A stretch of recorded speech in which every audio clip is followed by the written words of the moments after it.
Salut Marie. Salut. Alors, tu peux nous dire ce que tu fais dans cette mission-là, dans le Rhône? Sur le Rhône Again. Ouais. Eh ben, écoute, je participe au projet, à l'opération archéologique, donc sur les pièces d'architecture navale, sur les objets. Je fais vraiment partie de l'équipe au niveau travail archéo.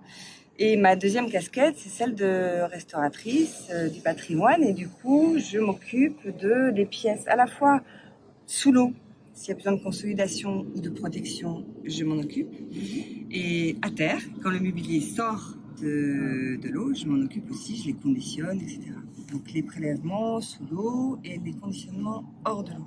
Toute la chaîne en fait pour sortir des objets ou des pièces. Ça doit être passionnant.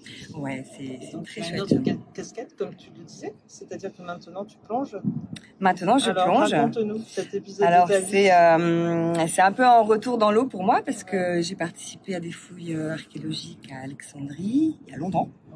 Et là, je me suis remise à l'eau, j'ai repassé mon certificat professionnel et je replonge dans le Rhône. Alors, c'est ma première fois dans le Rhône, c'est un baptême. Baptême, comme Alain Genot. Exactement. Et j'avoue que la première plongée, j'étais un peu dubitative sur le fait de pouvoir travailler avec si peu de visibilité et dans un milieu quand même un peu hostile. Tout à fait.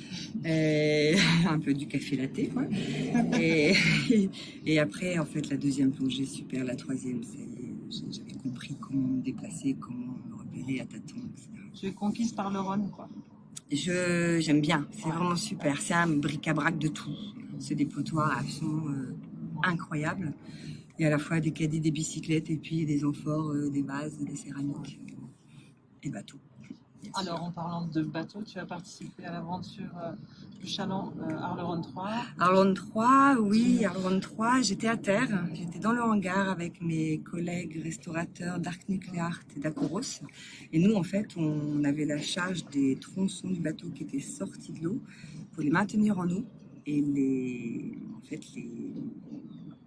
pas démanteler parce que c'est un peu fort, mais les désassembler en fait délicatement, les tronçons, les bordées et la sole du bateau pour les conditionner et qui partent en traitement nucléaire parce que c'était vraiment toute la chaîne allait très vite. Et j'ai une dernière question à te poser. Si je te dis Rhône, tu me dis quoi? Alors pour rire, je dirais une appellation fameuse. Une appellation de quoi? Une appellation que tout le monde connaît. Et sinon, non, une super aventure et puis surtout. C'est gigantesque, c'est la plus grande réserve du musée finalement. Bon. Ben, merci Marie-Laure. Ouais.